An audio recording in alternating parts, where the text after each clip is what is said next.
some experience with a very polarized, divided world, which was very much, I would say, focused on one particular region. We were able to bring back the attention of the G20. We were able to bring back the attention of the world. We were able to bring back the attention of the global south on the issues that really count to.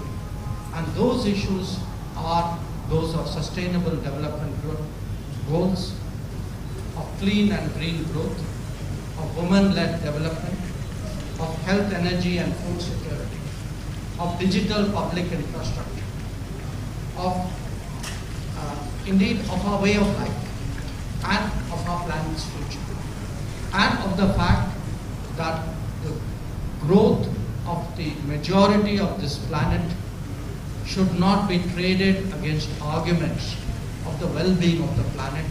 Both are possible if only we fashion our policies correctly. Following the lecture, interventions were made by Professor Pat Utomi, Irelu Abiola Dosunmu, all of which were eloquently addressed by the distinguished keynote speaker. For contributions, we'll be here till tomorrow morning. I'm sure you know that. Nevertheless, I'll ask for one or two, and then let me be a dictator here. I will not recognize any contribution from any member of the Indian delegation. I won't. So at this time, I will limit it to Nigeria, because you have the foreign minister. You will always have. We won't.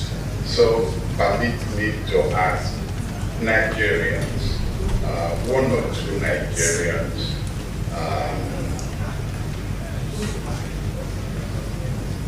yes, Professor Tony. Well, thank you so very much, Your Excellencies. It's really a great pleasure to be here. I want to ask two questions. Today, India is overshooting the so-called miracle economies of Southeast Asia. We watched globalization evolve. We saw American scholars like Stephen is beginning to talk about globalization and its discontents. At that time, Indian academics like Jagdish Purwat argued in defense of globalization. India has systematically built all that attitude into a super time. I remember a friend of mine wrote a story at India back in '94, wrote a case study, India, Hindu elephant or Asian tiger. And India has clearly emerged as a super tiger. My question on that front is, in this relationship with a country like Nigeria, above and beyond how can the relationship create an understanding of attitude that made India travel the path that it has traveled to help a partner like Nigeria travel that path? Talking about the global side, what are the thoughts of the Indian government in counteracting this new emergence of these new colonialists in various guards, and how do you bring that into the conversation of the global south? How to prevent these pitfalls? Because a whole lot of members of the global south are still falling prey to this new emergence that's emerging. Please, thank you very much. Trade in small arms and light weapons have increased criminal activities in our region, threatening lives and properties. Criminal activities have crumbled our economy in many ways. So, how can the global south tackle these needs? Thank you.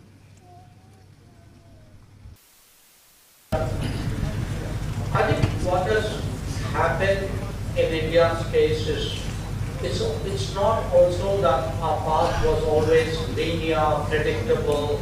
We've had our ups and downs. Yeah. But what has certainly changed, I would say, in particular in the last 10 years. And I say this as someone who's been now close to almost nearing my 50 years in government, that in the last 10 years, in a sense, there's a certain leadership, there's a vision, there's a deployment of technology, there's an understanding of technology.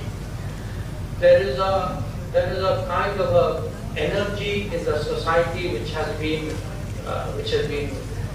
awoken and given channels to express itself. You know, people were always smart, but if you give people, say smart people, a sense of a startup culture, the same smart mind which would have otherwise not perhaps produced startup businesses and 100 unicorns that we have today would have returned itself away. So, it's very hard to say what are the exact combination of factors which accelerate national growth and progress, or which... The event concluded with a rendition of the national anthems of India and Nigeria. And so we thought the discussions, the conversations that have been going on about the need to recalibrate the global order, the search for global justice, the search for global equity, all of those issues that have been thrown up by the experiences that we had in the days of COVID, the demand for the democratization of the multilateral institutions, especially the demand for permanent seats for the Global South in the UN Security Council, those kinds of issues that have led to the strengthening of what long ago Professor Bolaji Akinyemi called the concept of medium powers, which today you would find in agencies like BRICS and so on. Those kinds of things needed to be brought fully to bear. So we wanted to see how India could, as a great power in the world, collaborate with other great powers in the world, like Nigeria, on these kinds of issues.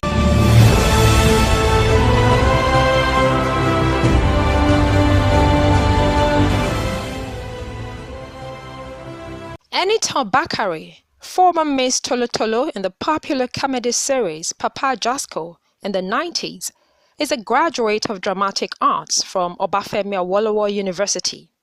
She has worked with television stations like AIT, NTA, and Captain TV. She is a living character of inspiration in her ongoing campaign of Fix Me, Fix the World. She is currently battling with breast cancer and has gone through 3 surgeries. She is preparing to go for a 4th one due to reoccurrence. She needs your help financially as she believes life is the greatest gift from God. She needs a sum of 8 million naira only for the next surgery. Kindly send your donations to account number 208-438-0375. Bank, Zenith Bank.